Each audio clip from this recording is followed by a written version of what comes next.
初めてウーバーイーツでタピオカを頼んでみました。どうも皆さんこんばんは。こんばんは。はい、中のドリンクが黒すぎてタピオカが全然見えないですね。いただきます。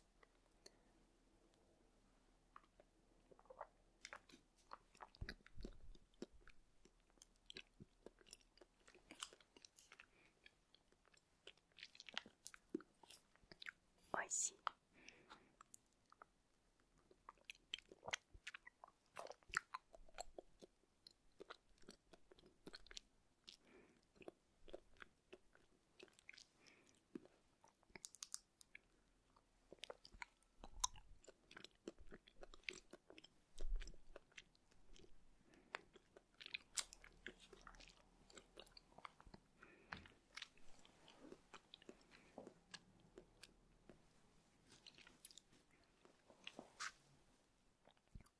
はい、ちょっと今日も今日とて iPad のメモを見ながらちょっとお話しさせていただきます。はい、本日は世界一眠たくなる授業、行動経済学でタピオカ屋のブームと今どこに行っちゃったのかっていうのを分析していきたいと思います。はい、今回はこちらのタピオカ屋はどこへ行ったのかっていう本をもとに、それを要約したりプラスアルファ行動経済学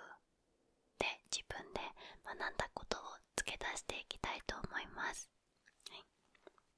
タピオカ屋の前にね、長い行列ができていたり、あとは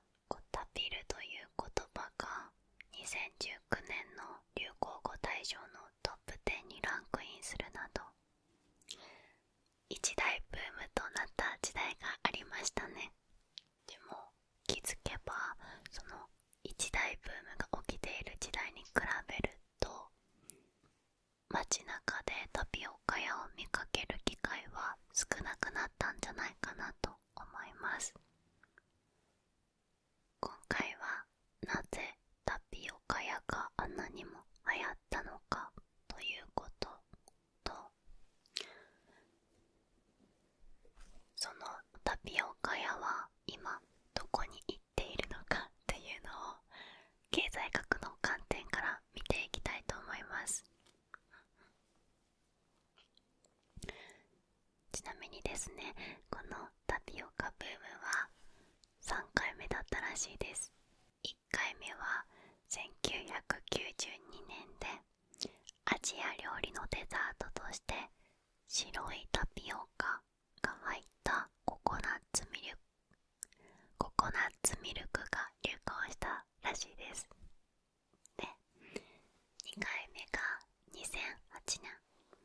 台湾の飲食チェーン店が日本に増えて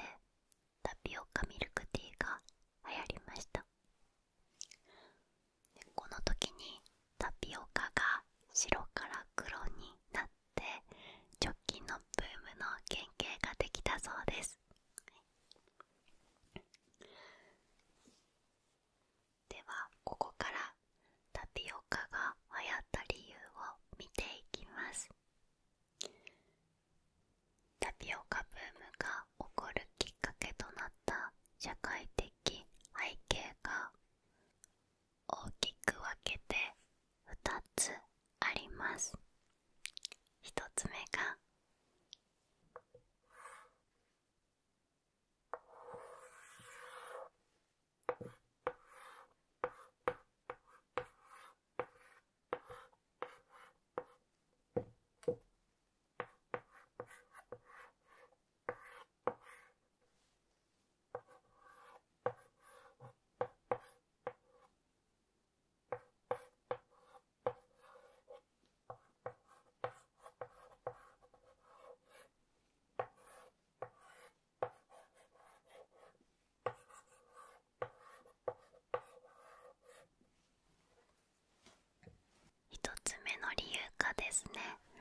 LCC と呼ばれる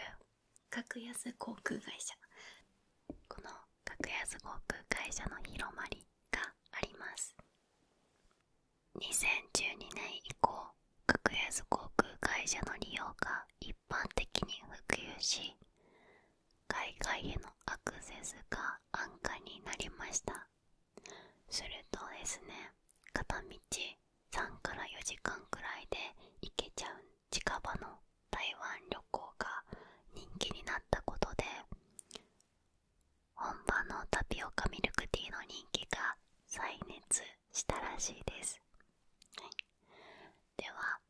2つ目の理由を見ていきます。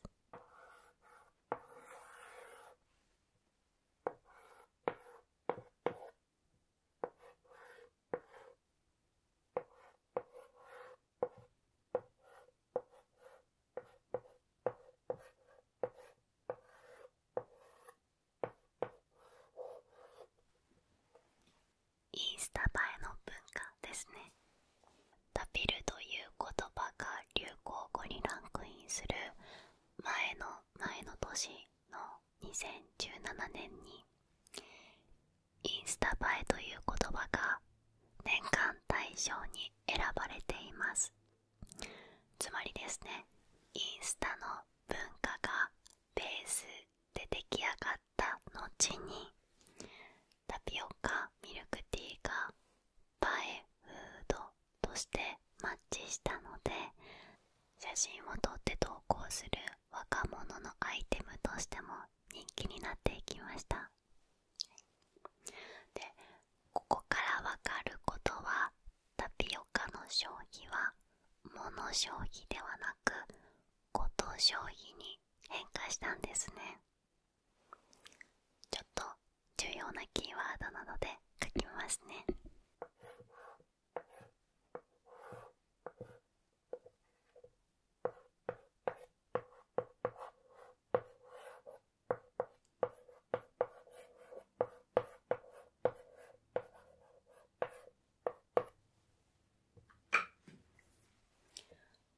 こと消費です。はい、従来はその食べ物自体の味とか効能とか、あるいは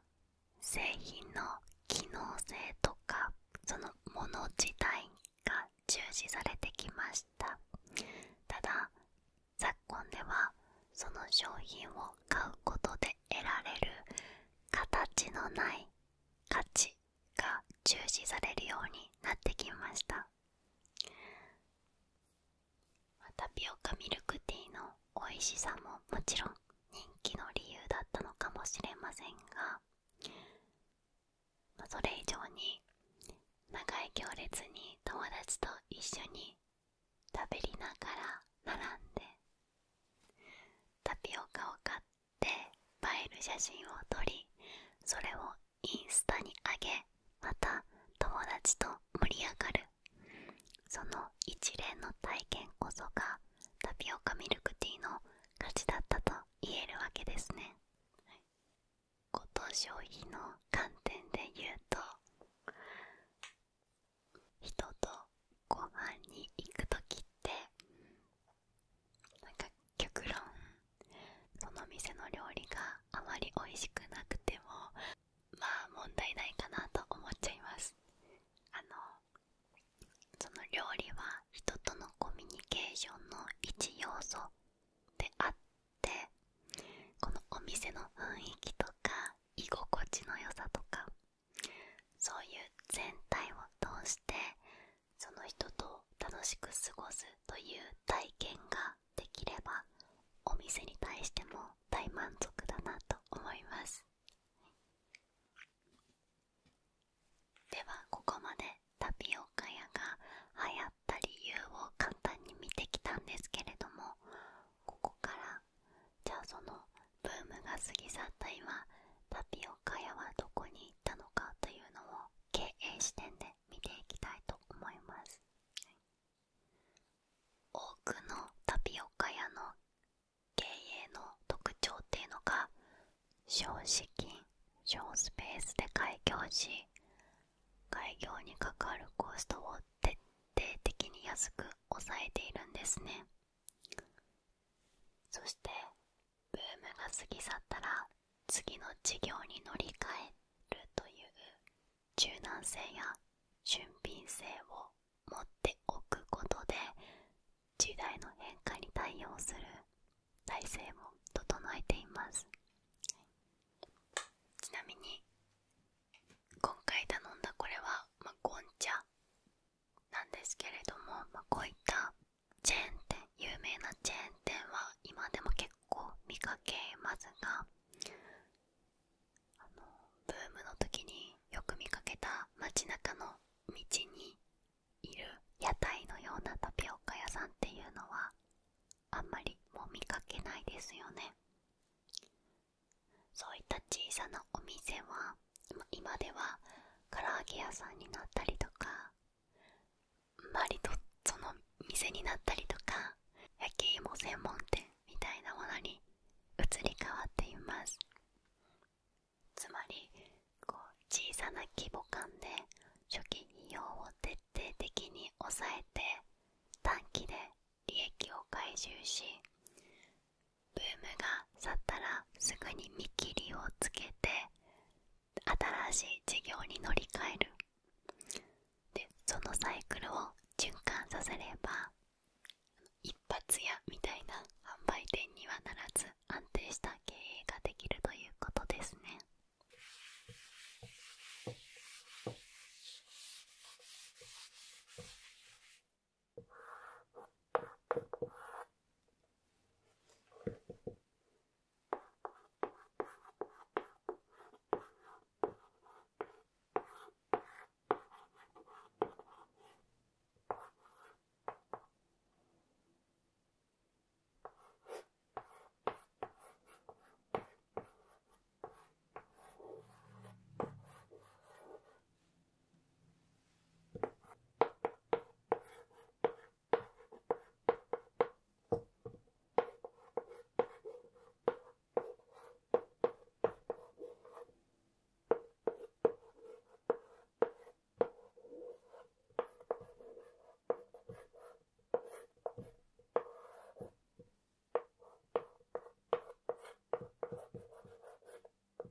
少資金で始めて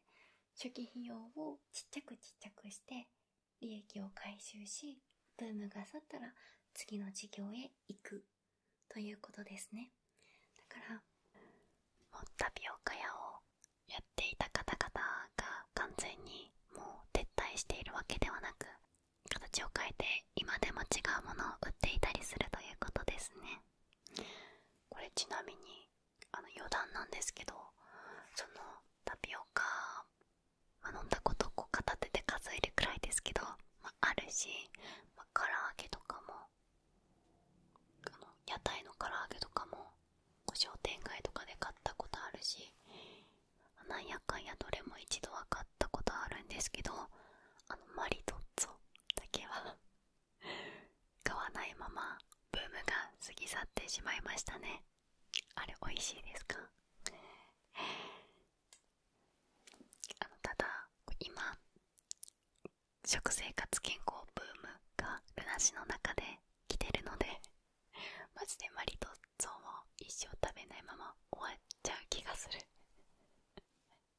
あと今流行りのものは何なんでしょうね。全然わかんないや。アサイーボールとかもっと前からあるかわかんないや。ここからですね、タピオカの原価と利益を見ていきたいと思います。もうお店によって違うっていうのは大前提で皆さんの頭の中に置いていただきたいなと思うんですけれども、一般的な大体で見ていきたいと思います。はい、で、いろんな人がいろんな記事を出している中で原価率が 10% 程度と書かれているものが多かったです。はい、タピオカ 20g、 輸入品の安いもので6円くらいで、ミルクティーが1杯 300ml で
定します。今回これ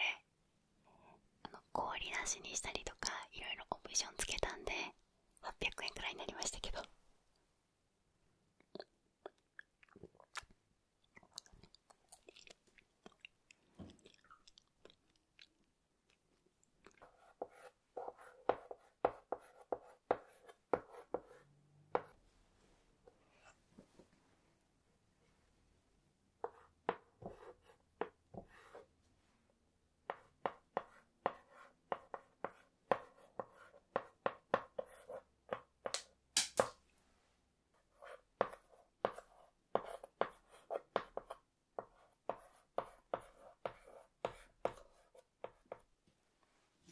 つまりですね、1杯あたりの粗利がだいたい300から400円くらいになると考えます。んで1日に100杯売れると仮定します。はい。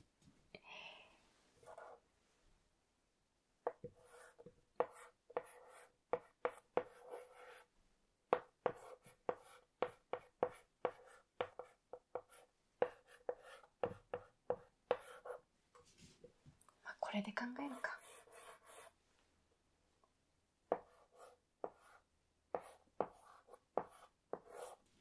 はい。粗利を400円と考えて1日100杯売れると1日の粗利は4万円になります。はい、ここからですね、他の経費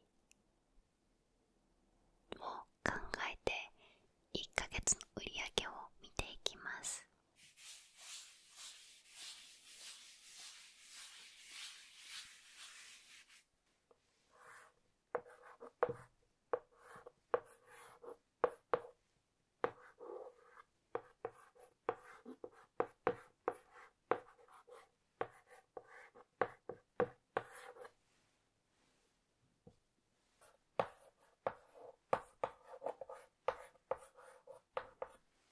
1ヶ月を30日と考えて 4×30 で120です。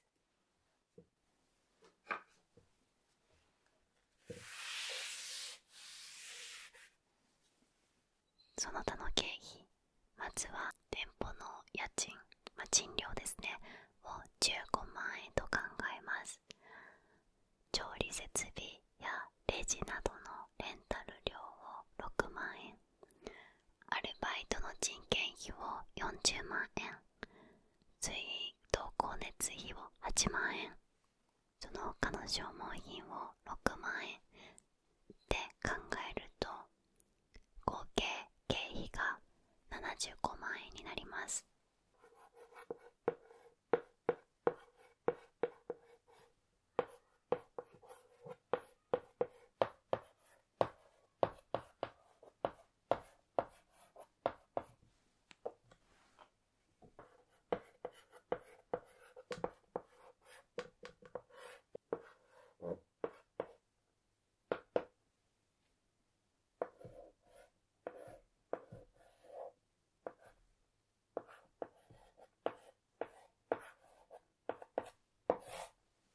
1ヶ月の粗利が120万円で、その他のいろんな経費が75万円とすると、1ヶ月あたりの売り上げが45万円になります。休まず働いて、しかも毎日必ず100杯は売れるという前提なので、結構大変だなと思います。ただね、今回ちょっと高めに原価を設定しているのと、あとブームの時は1日100杯なんかよりももっともっと売れているはずなので、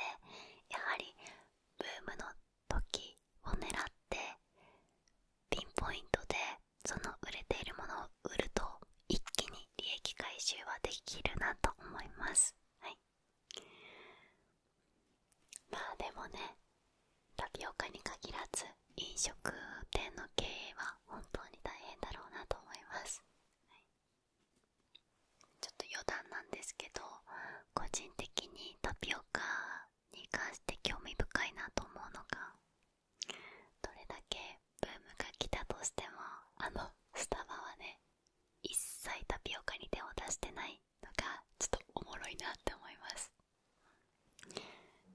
もちもち食感はわらび餅で出してますよね。すごい個人的なイメージですけど、タピオカは女子高生とか女子大生のイメージがあって、スタバのフラペチーノは20代30代働く女性のご褒美だったりとか、あとはあんまり男女の切り分けがないイメージがありますね。皆さんはどんなイメージを持っていますか？ではここからはですね、行動経済学的に見ていきたいと思います。でここで2022年の新語大賞にもなったタイパという言葉を皆さんは知っていますか？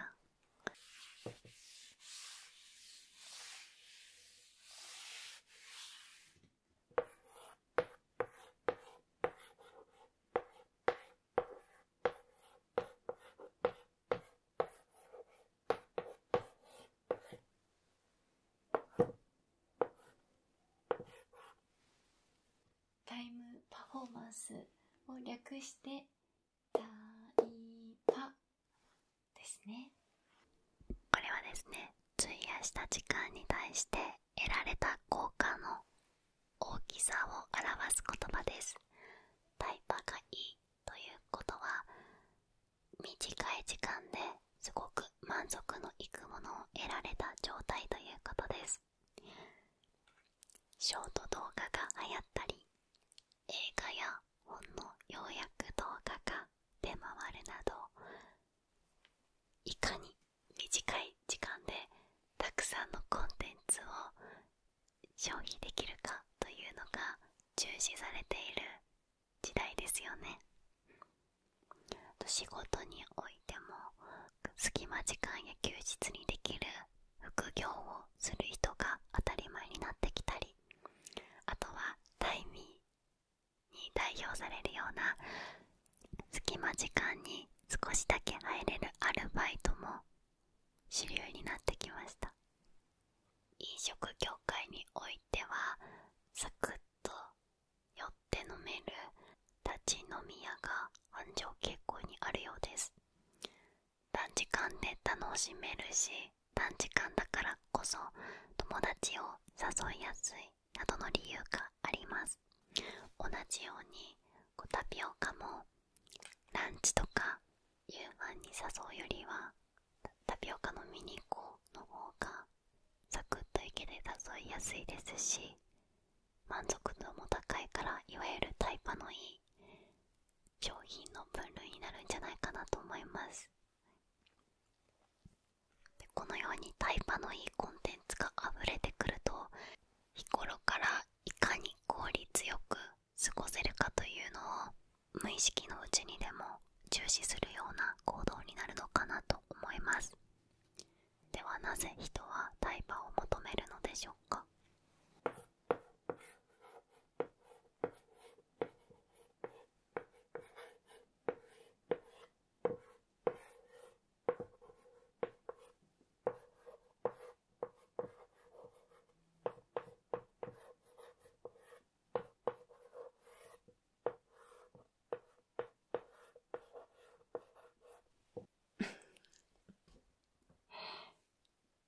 会議の日ちょっと違うか。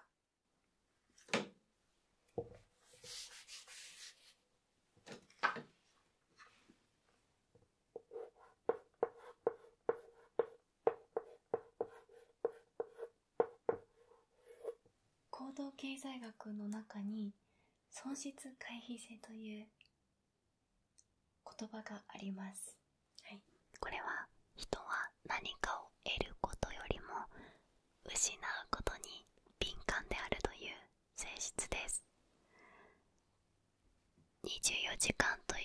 時間が平等に与えられている中で、その時間を自分だけが損したくない、失いたくないという損失回避性が働いて、タイパを求めるようになるんじゃないかなと思います。なんかコンテンツの中身とか価値を考えるよりも、時間を失うことを避けることばかり考えてしまって、中身の薄っぺらいものばかりをね、短時間で消費して、長い目で見れば時間を無駄にしていたということにはならないように気をつけて生きていきたいですね。2つ目の行動経済学の観点としては、ザイオンス効果が働いているということですね。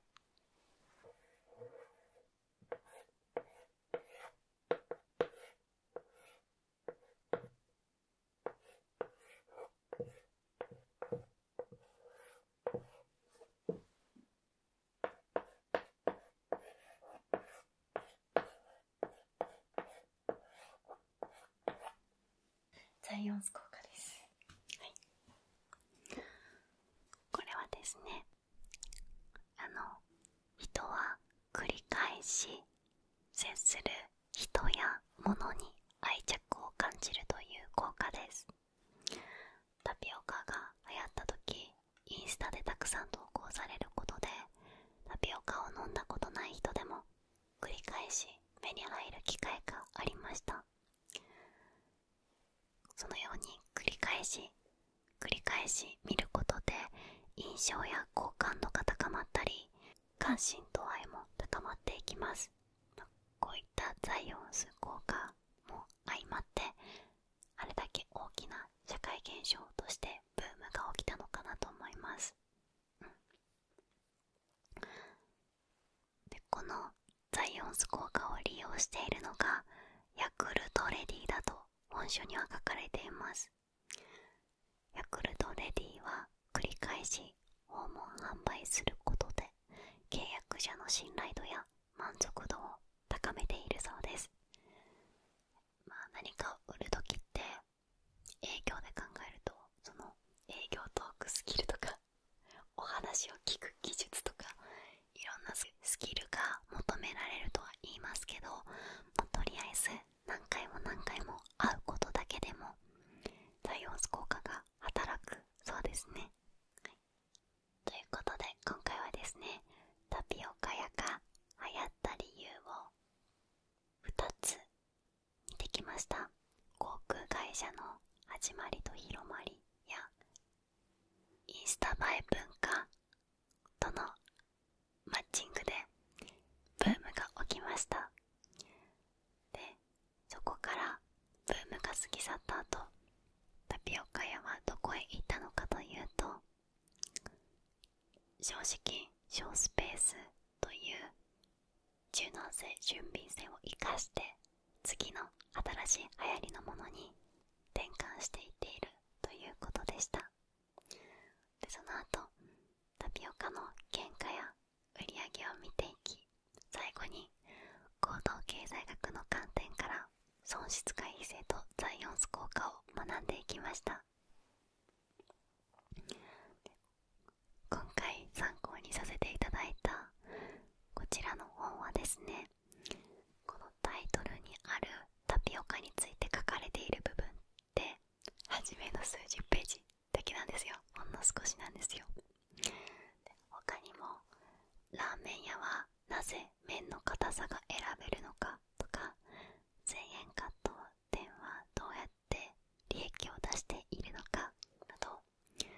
キャッチーな話題を経済学的に分析しています。とにかくいろんな話題を広く浅く取り扱っているという感じです。少しでも経済学の本を読んだことある人や、もともと興味がある人にとっては多分ほとんど一度は聞いたことあるなーっていう感じの内容なので、少し物足りなさを感じるかもしれません。つまりですね、これから経済やマーケティングについて興味を持ってみたいなという方に第一歩としておすすめの面白い本になっております。概要欄にリンクを貼っておくので、そちらからご確認ください。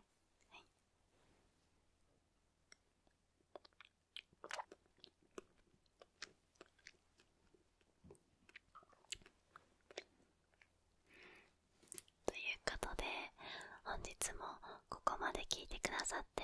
ありがとうございました。おやすみなさい。バイバーイ。すごいなんか、私ブラックティーっていうのを頼んで、ミルクティーじゃなくてね、ブラックティーで甘さゼロなんだけど甘く感じる。なんでだろう。美味しいけど不思議だな。